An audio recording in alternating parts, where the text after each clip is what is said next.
General Zagzylorp of the Galactic Federation Armed Forces stood at attention, his four tentacles quivering with a mixture of anticipation and dread. He glanced at his fellow officers, General Kree Thak of the Arcturian Empire and Admiral Blorp of the Gelatinous Confederation, noting their equally anxious expressions, well, as anxious as a rock-like being in a sentient blob could look, anyway.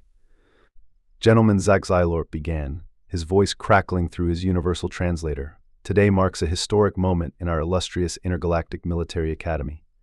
For the first time, we welcome cadets from the newly discovered death world known as Earth. He paused for dramatic effect, secretly hoping the other two would keel over from sheer terror. No such luck. Kree Thak's stony face remained impassive, while Blorp simply jiggled in what might have been agreement. Or indigestion. It was hard to tell with gelatinous life forms. As you know, Zagzylorp continued, his tentacles gesticulating wildly, we've prepared a rigorous year-long survival course designed to push even our toughest cadets to their limits. The humans insisted on participating, despite our warnings. He chuckled nervously. Can you believe it? They called it a fun challenge, the absolute mad lads. Admiral Blorp burbled something that sounded suspiciously like a snort. General Zagzylorp, with all due respect, aren't you overreacting? They're just squishy bipeds from a backwater planet. How bad could they be? Oh, sweet summer child, Zagzylorp thought. If only you knew. Admiral, he replied, his voice dripping with sarcasm. Have you perhaps forgotten the incident with the human diplomatic team last solar cycle? The one where they accidentally defeated an entire Zorgon battle fleet with nothing but a rubber chicken, a paperclip, and something called WD-40. Kree Thak's rocky exterior cracked slightly in what passed for a grimace. Don't remind me. I'm still finding glitter in places I didn't even know I had. As if on cue, a klaxon blared throughout the facility. The three alien leaders jumped, or in Blorp's case, jiggled violently in surprise. What in the name of the great cosmic jellyfish is that? Blorp bubbled in alarm. Zagzylorp's eyes widened in disbelief as he checked the readout on his datapad. It can't be. The human cadets have already reached the first checkpoint. Impossible, Kree Thak rumbled. That's a 3-month journey through the acid swamps of Nokthar. Well, Zagzylorp replied dryly. Apparently someone forgot to tell the humans that. Meanwhile, in the depths of the acid swamps of Nokthar, a group of 5 human cadets sauntered casually through the noxious fumes and bubbling pools of corrosive liquid. They looked for all the world like they were on a leisurely Sunday stroll, rather than navigating a hellscape that had claimed the lives of countless alien warriors. I gotta say, drawled Cadet Johnson, a lanky Texan with a penchant for understatement. This here swamp ain't half bad. Reminds me of that time I went gator wrestling in the Everglades. Cadet Chen, a petite woman with a mischievous glint in her eyes, snorted, Please. This is nothing compared to the time I had to survive a week in a Bulgarian hostel during peak tourist season. The other cadets, Williams, Nkosi, and O'Brien, nodded sagely. They'd all been there, done that, and had the questionable t-shirts to prove it. As they approached the first checkpoint, a holographic alien materialized before them, its tentacles waving in alarm. Greetings, brave cadets, the hologram squeaked. You have reached the first wait. What? How did you get here so fast? This is unprecedented, inconceivable, impossible. The humans exchanged amused glances. Well, O'Brien piped up, his Irish brogue thick with suppressed laughter. We thought about taking the scenic route, but then we remembered we left the kettle on back home. Can't have that now, can we? The hologram sputtered, its pixels scrambling in confusion. But the acid swamps, the flesh-eating bacteria, the psychic leeches that feed on your deepest fears and insecurities. Williams, a burly former Marine, shrugged. Yeah, about that. We kind of made friends with the leeches. Turns out they're excellent therapists once you get past the whole sucking out your soul thing. Really helped us work through some issues. The hologram stared at them in silence for a long moment before finally managing to speak. I see. Well, congratulations on reaching the first checkpoint. Your next challenge awaits in the desert of eternal screams. It's a 6-month trek across. Great Chen interrupted cheerfully. We'll see you there in about, let's say, 3 hours. We're feeling a bit peckish, might stop for a snack along the way. With that, the human cadet sauntered off, leaving behind a very confused and slightly terrified hologram.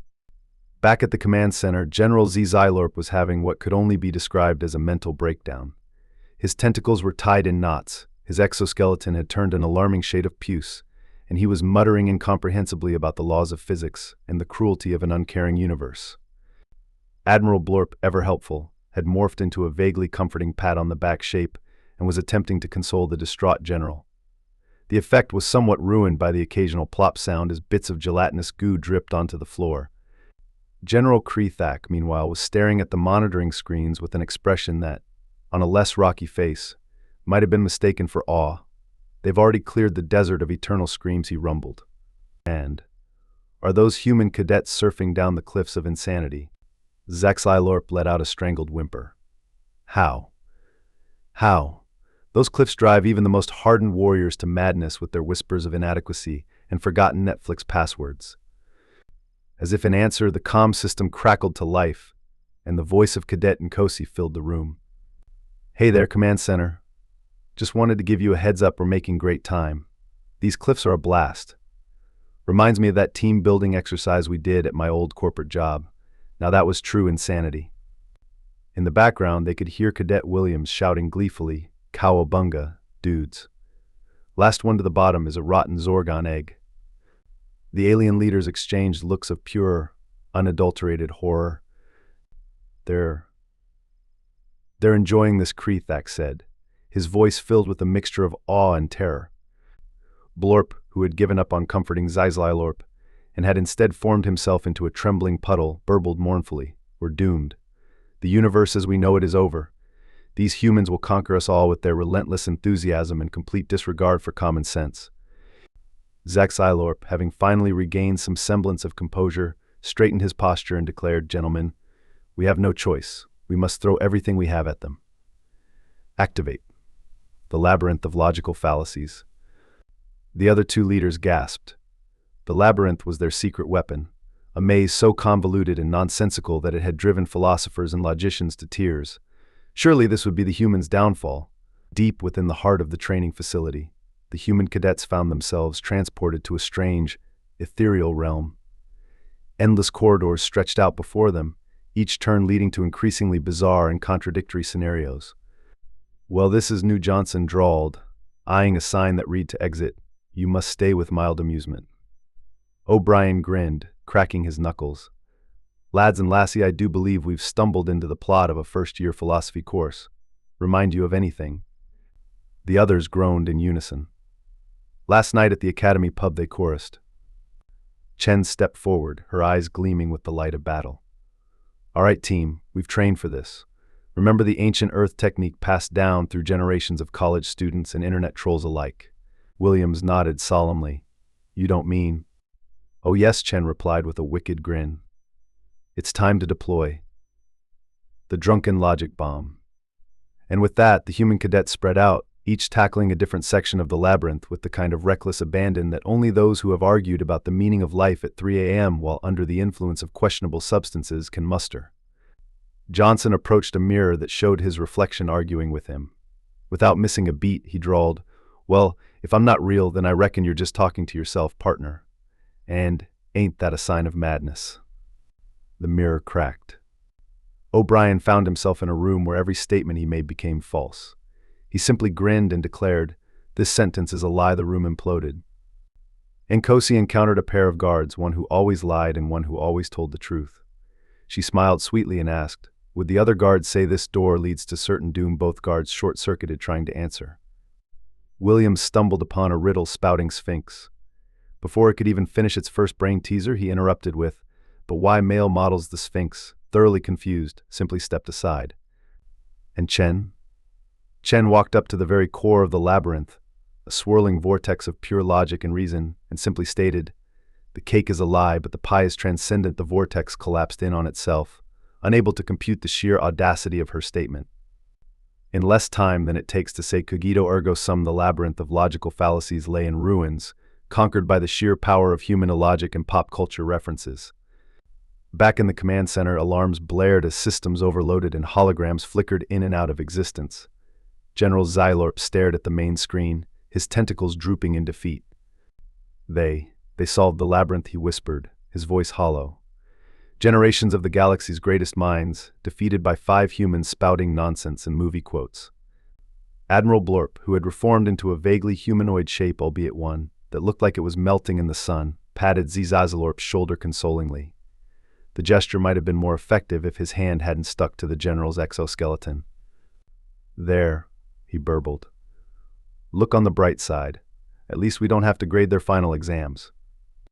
General Krethak, whose stony exterior had developed several new stress fractures, rumbled ominously. "What's left? What could we possibly throw at them now?" As if in answer, a new alert popped up on the main screen. The human cadets had reached the final challenge, the simulator of infinite improbabilities. Zaxylorp's eyes widened. No, they can't possibly. Not even humans could. But even as he spoke, the readings from the simulator began to fluctuate wildly. Reality itself seemed to warp and twist around the human cadets as they navigated through scenarios so unlikely that they bordered on the absurd. Inside the simulator, the human cadets found themselves bouncing from one improbable scenario to another with the ease of channel surfing couch potatoes. One moment, they were tap dancing with quantum particles on the event horizon of a black hole. The next, they were negotiating a peace treaty between a race of hyper-intelligent shades of the color blue and a particularly stubborn orange. "Is it just me?" Williams shouted as he juggled flaming chainsaws while reciting pi to the millionth digit. "Or does this remind anyone else of that one spring break in Vegas?" "Nah," Johnson replied, currently engaged in a heated game of multidimensional chess with a being of pure thought. "This is way tamer. Remember the thing with the flamingo and the Elvis impersonator?" The others shuddered in unison. Some memories were best left in Vegas. As they pirouetted through the very fabric of improbability, each cadet drew upon their uniquely human experiences to navigate the chaos. O'Brien found himself in a universe where every word spoken had to rhyme.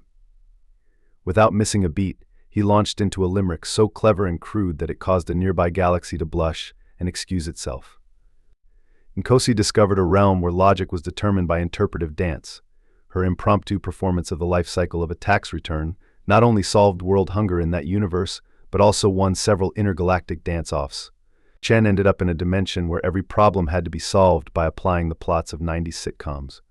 Her creative use of a full house group hug to resolve a war between elder gods and eldritch abominations would go down in cosmic history.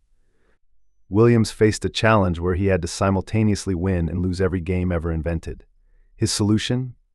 He introduced the aliens to the concept of participation trophies, causing a philosophical meltdown that restructured their entire society. And Johnson? He found himself in a place where silence was golden, literally. Every moment of silence produced actual gold. He simply tipped his hat, leaned against a convenient wall, and proceeded to out-laconic the universe itself. The resulting gold rush caused 3 big bangs and a mid-sized cosmic kerfuffle.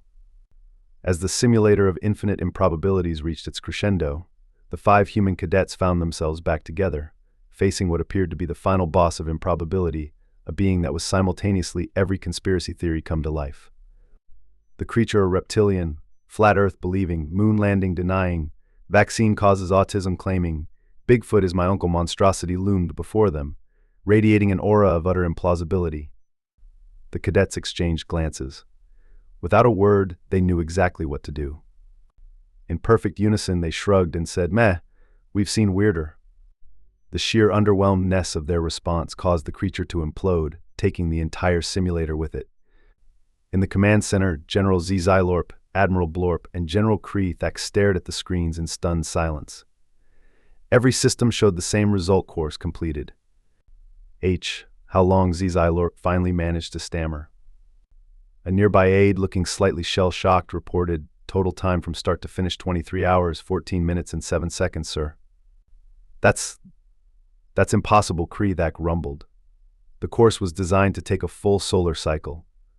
The greatest warriors in the galaxy have tried and failed to complete it in less than 10 months. At that moment, the doors to the command center swooshed open, revealing the 5 human cadets. They looked surprisingly fresh for having just bent reality to their will, with only a few scorch marks and some glitter whose origin no one dared to question to show for their ordeal. "Honey, we're home," Chen called out cheerfully. "Did you miss us?" The alien leaders gaped at the humans, their various appendages trembling in a mixture of awe and terror. Johnson sauntered up to General Zylorp, tipping an imaginary hat. "Howdy, partner. That there was quite the shindig you threw for us. Reminded me of my cousin Bubba's bachelor party. except with fewer banjos and more interdimensional horrors. Xylorp's tentacles tied themselves into knots as he tried to process this information. But how? The acid swamps alone should have. Oh, the acid swamps, Williams interrupted with a grin. Piece of cake. Reminded us of that hot sauce eating contest we had back at the academy. Now that was some real acid, let me tell you. Admiral Blorp, who had been quietly liquefying in the corner, burbled curiously. And the desert of eternal screams? Surely that must have tested your limits. O'Brien let out a hearty laugh. Tested our limits? Me Nan's holiday fruitcake is more terrifying than that wee sandbox. Though I'll admit, the screaming was a nice touch. Reminded me of karaoke night at O'Malley's pub. General Creethak's stony face cracked in what might have been a frown. But the cliffs of insanity, the whispers of inadequacy. Ninkosi patted the rocky alien's shoulder, leaving a small pile of dust. Oh, those were actually quite helpful. Got some great tips for improving my skincare routine, and Chen here finally remembered her Netflix password, so that's a win. Chen nodded enthusiastically. Yep, can't wait to binge-watch Xenomorphs in Love when we get back. I hear Season 3 is a real acid spitter. The alien leaders exchanged bewildered glances. Finally, General Xylorp cleared his throat, or whatever passed for a throat in his species, and addressed the human cadets. Well, it seems congratulations are in order. You've completed our most challenging course in record time. We're not quite sure what to do now. This scenario wasn't in any of our protocols. Johnson grinned. Well, where I come from, when someone does something right impressive, we usually celebrate with a good old barbecue. Why all got any interdimensional cows around here? Before the aliens could respond, alarms began blaring throughout the facility. Red lights flashed, and holographic displays flickered to life, showing a massive fleet of warships approaching the planet. Great cosmic jellyfish, Admiral Blorp exclaimed, his gelatinous form quivering. It's the Zorgon Armada. They must have detected the energy spike from the simulator of infinite improbabilities. We're doomed, the human cadets exchanged excited glances. Now this, Chen said with a wicked grin, is what I call a graduation party. Williams cracked his knuckles. All right, team, let's show these Zorgons why you don't crash a Deathworlder celebration. O'Brien nodded enthusiastically. Aye, and maybe we can introduce them to some proper Earth hospitality while we're at it. Anyone remember how to make a Molotov cocktail with quantum-entangled vodka? As the cadets huddled together, quickly formulating a plan that seemed to involve an unholy combination of Earth barroom brawl tactics and advanced astrophysics, the alien leaders watched in a mixture of horror and fascination. Should we stop them? General Creethak rumbled uncertainly. General Xylorp shook his head, his tentacles waving in resignation. At this point, I think our best strategy is to sit back and hope they don't accidentally conquer the galaxy while they're at it. Admiral Blorp burbled in agreement, already morphing into a comfortable chair shape. I'll prepare the popcorn. And so as the Zorgon Armada bore down on the planet, 5 human cadets armed with nothing but their wits, their Deathworlder physiology, and an alarming amount of collected space junk from their speed run through the survival course, prepared to face an alien invasion force. The galaxy would never be the same again. Epilogue. 3 solar cycles later, in a smoky back room of an intergalactic cantina, General Xylorp, Admiral Blorp, and General Creethak huddled around a table, nursing drinks of various levels of toxicity. Did you hear? Xylorp whispered, his tentacles twitching nervously. The humans have opened their own military academy. They're calling it the School of Hard Knocks Galactic Edition. Creethak's stony exterior crumbled slightly at the edges. I've heard rumors. They're using our survival course as their entrance exam. Apparently, if you can't complete it in under 48 hours, you're redirected to their liberal arts college instead. Admiral Blorp, who had taken to wearing a solid containment suit after one too many incidents of stress-induced liquefaction, shuddered. That's not the worst of it. Remember those 5 cadets? The other 2 nodded, a haunted look passing over their alien features. Well, Blorp continued, leaning in conspiratorially, word is they're now running special ops for the Galactic Federation. They call themselves the Improbables. A moment of silence fell over the table as each alien leader contemplated the implications. Finally, General Xylorp raised his glass. To the galaxy as we knew it. May the cosmos have mercy on us all. As they clinked their glasses together, a raucous cheer erupted from the main room of the cantina. the sound of furniture breaking, multi-limbed fistfights, and what could only be described as interdimensional karaoke filtered through the door. The three alien leaders exchanged knowing glances. Without a word, they quickly finished their drinks, settled their tabs, and made a hasty exit through the back door. Some parties, they had learned, were best left to the Deathworlders.